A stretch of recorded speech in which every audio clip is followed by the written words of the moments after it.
On our family getaway, my daughter-in-law barked at the hotel clerk. "Don't bother with the old lady. She's just the maid." My son chuckled. She didn't know I owned the resort. My next move left her shaken. "I'm thrilled you're here. Stay until my tale's end, and share your city so I know its reach." I'd anticipated this trip for months.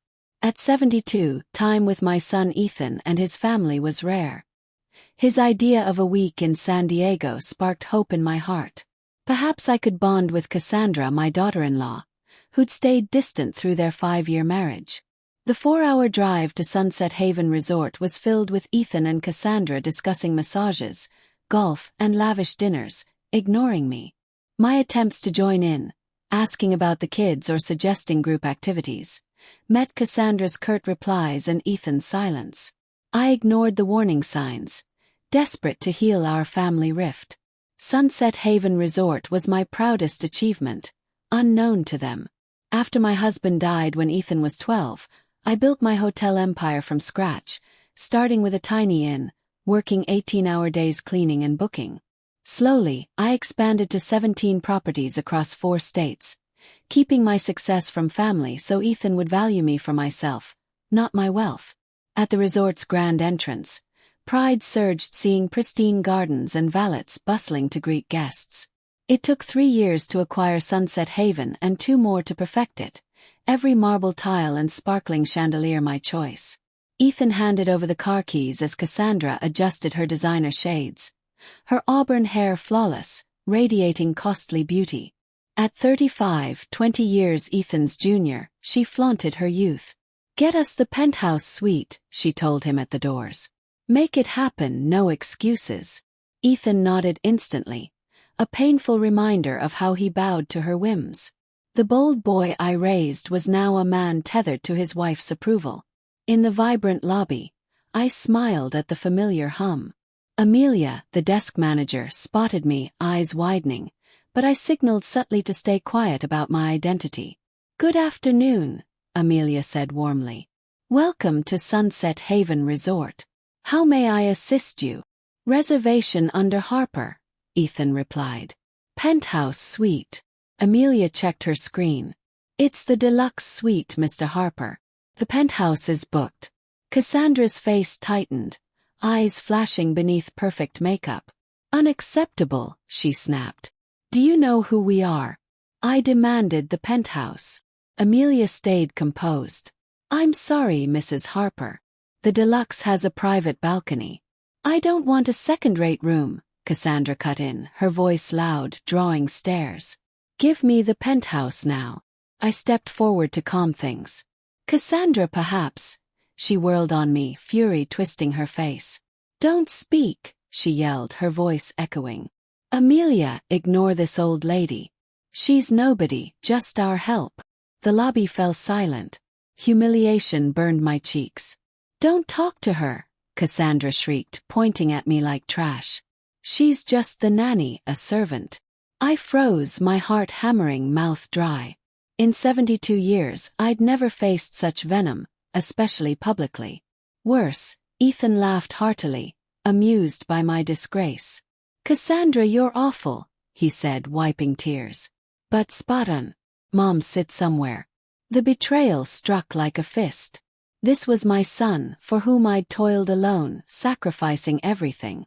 Amelia paled, her eyes sympathetic, worsening the sting. Whispers and pointed phones surrounded us, capturing my shame. "Ma'am," Amelia said softly, "perhaps wait in our lounge?" Cassandra sighed dramatically. "Yes, get her out of here. She'll embarrass us further. She gets lost." Ethan laughed again, shattering my heart. I wanted to flee this elegant lobby, my cruel daughter-in-law, my mocking son. Yet a spark of my empire-building strength held me steady. I met Amelia's anguished gaze. She knew I could have Cassandra removed instantly. I stayed silent, grabbed my suitcase and walked to the elevator, dignity intact despite the crushing shame. Cassandra's entitled shouts about the penthouse trailed me. As the doors closed, Amelia's nod signaled her support, awaiting my cue. I'd built this empire, employing 300, respected for fairness. Yet here I was just a scorned old woman. In the elevator to the 12th floor, pain burned, but determination grew. Next morning, my ocean view room felt hollow despite the sunrise's pink and gold hues. Sleepless, I replayed Cassandra's taunts. She's just the help. Ethan's laughter haunted me. I knew the issue wasn't my response but their disregard. A knock interrupted. Ethan stood there, unapologetic. "Mom, breakfast. Cassandra wants you to watch the kids by the pool after for our spa day." No greeting, no remorse, just orders. "Ethan last night." He waved me off. "Don't overreact." Cassandra was stressed about the room. You know her. Stressed. "She called me a servant in public," I said. He avoided my eyes. "She's dramatic." "Drop it. It's vacation." I searched for the boy who brought me dandelions, calling me his hero. That boy was gone, replaced by a 47-year-old who chose his wife's ease over my dignity. "Fine," I said, bitter. "I'll watch the kids." He relaxed. "Great. We'll be gone all day, spa, lunch, shopping." "Okay." It wasn't okay. I dreamed of family bonding, not being an unpaid nanny. But I nodded, conditioned to keep peace. In the dining room, Cassandra claimed the window table, barking at staff. "Fresh orange juice, not concentrate," she told Marcus, our waiter. "And eggs cooked exactly 3 minutes." Marcus hid his strain, but I saw it. My staff was trained for excellence, but Cassandra pushed limits. My grandkids, Mia and Liam, 8 and 10, stared at tablets, ignoring me as I approached. "Morning, sweetie," I said to Mia, reaching for her hair. Cassandra's hand stopped me. "Don't touch her hair, it's styled." I recoiled. "Kids, say hi to Grandma Lillian," Ethan muttered, bored. "Morning," they droned, eyes on screens. I took the worst seat, back to the view, an afterthought. "Lillian," Cassandra said coldly. "Take the kids to the pool after. Sunscreen every hour. Mia burns easily and you're responsible. No deep end, no snacks. Call me if they need anything. Don't decide yourself." Each command cut, implying I couldn't care for my own grandkids. "How long at the spa?" asked. Her gaze iced. "As long as we want. This is our vacation, not yours. You're here to help." Ethan stayed silent, glued to his phone. When had he become so complicit? At the pool, Mia and Liam ignored me, lost in screens. Other families laughed together. We were strangers. "Grandma," Mia said, my heart lifting. "Mom says you cleaned houses for rich people." True. The lie stung. I'd built an empire, never scrubbed for anyone. "No, sweetie," I said. "I own hotels." I'd forged my own empire from nothing, creating jobs for hundreds and earning respect in a male-dominated world. Yet, in Cassandra's warped tale, I was a mere maid. "No, sweetie," I said softly to Mia. "I'm a businesswoman. I build hotels." Liam glanced up from his tablet, a rare break from his screen. "Mom says you invent stories about being successful to hide your shame of poverty." His words stole my breath. Cassandra hadn't just shamed me publicly. She'd poisoned my grandkids' minds, painting me as a desperate, delusional liar. "Your grandma isn't poor and doesn't lie," I said firmly. Mia shrugged. "Mom says you live in a cramped apartment, pretending to be rich to feel better." In truth, I owned a penthouse in Santa Barbara, worth more than most could dream. But my grandkids saw me as a pitiful fraud. For 6 hours, I sat by that San Diego pool, watching kids who barely glanced my way while their parents indulged at my expense. Guests occasionally chatted. I replied politely, but emptiness grew with each passing moment. Ethan and Cassandra returned, glowing from spa treatments and a lavish lunch. Cassandra's nails gleamed, her hair flawless. She reveled in pampering from my resort, funded by me. "How were the kids?" Ethan asked, eyes on his phone. "Fine," I said, voice hollow. What could I say? That they thought me a liar. That Cassandra had crushed any bond with them. "Good," she said dismissively. "Watch them tomorrow. We've got golf and lunch with spa friends." Ethan nodded, ignoring my desires, assuming I'd babysit endlessly. That night, in my room overlooking the Pacific, waves crashing below, I saw the truth. This wasn't a family trip. It was a charade where I played the unpaid help, bankrolling my own degradation. But in the darkness, a shift began. Pain lingered, raw and deep, but a fierce anger joined it. Anger at being undervalued, lied about, dismissed as nothing when I'd built everything. Tomorrow things would change, I vowed. Day 3 mirrored the others. Cassandra issued orders while Ethan nodded like a loyal aide. They planned a Vineyard Valley trip, leaving me with the kids. Lunch at noon, Cassandra said, applying lipstick with surgical precision. Mia gets grumpy if her sugar drops. Have my granola bars ready. I wanted to say I'd raised a child, knew how to care for kids, but defiance only brought harsher rebukes. Back by 6, Ethan mumbled, phone in hand. Maybe later with traffic. As they prepared to leave, I overheard Cassandra's saccharine phone call. No dinner tonight, I'm stuck with the kids. Ridiculous, but just a few more days. Soon we won't deal with this. Her tone chilled me, hinting at plans beyond the trip's end. I took Mia and Liam to the Resorts Kids Club, a program I designed for family freedom. Counselors engaged them, and they laughed with peers, a first. Free, I roamed Sunset Haven, seeing it as a guest, not owner. Then, near the pool bar, I overheard a conversation that shifted everything. Ethan and Cassandra, supposedly in Vineyard Valley, whispered in a cabana with strangers. She's old, Cassandra said. Old folks don't last forever, you know. A woman laughed. You're wicked. Practical, Cassandra replied. Ethan's an only child. We'll inherit it all. Just a matter of time. My stomach sank. I hid behind a palm, listening. What about Mrs. Harper? A man asked. No money, Ethan said smoothly. She's dirt poor, living off Social Security in a tiny apartment. I've supported her for years. Lies poured effortlessly. My Santa Barbara penthouse and investments dwarfed their wealth. This trip's a drag, Cassandra added.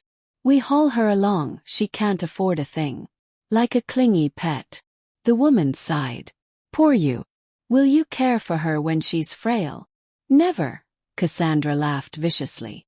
The moment she's a burden, it's a state home for her. They plan to discard me like trash. Ethan's words broke me. She thinks she's somebody, spinning tales of success. It's pathetic, delusional. Dementia? The man asked. Maybe, Ethan said. Or she's desperate to matter. She told the kids she owns hotels. Ridiculous. Their laughter cut like blades. She's got maybe 5 years, Cassandra said. Then we're free, no more pretending to care. They mocked my life as a pitiful joke, believing I craved their scraps of attention, unaware I funded this trip for their childcare convenience. Does she pay anything? Sylvia asked. Nothing, Cassandra scoffed. Ethan covers her food, utilities this trip. She's a drain. Lies again. I'd paid their mortgage, kids' tuition, Cassandra's lavish spending, thinking I helped family.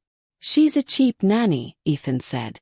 Desperate for our approval, she'll do anything. It's funny, Cassandra added, watching her beg for our love with gifts. I stumbled back, hand over mouth, choking on betrayal. They didn't just take my money. They stole my dignity, twisting my legacy into a mockery. I wasn't just their ATM or babysitter. I was a joke they couldn't wait to erase. A cold, fierce resolve replaced fleeting anger.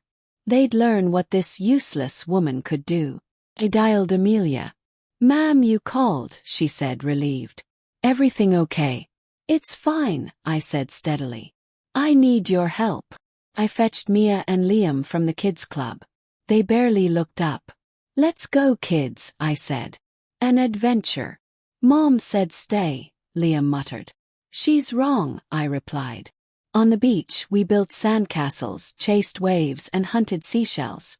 I shared stories of Ethan's childhood, laughter briefly making it a real family moment. But the weight of what was coming lingered, a storm brewing beneath the joy. That evening, Ethan and Cassandra returned, sun-kissed and tipsy, expecting to drop the kids and dine. I stood firm, blocking my door. "We're going out," Cassandra said, eyes on the kids. "Bedtime." "Not yet," I said calmly, voice steady as stone. "What's that mean?"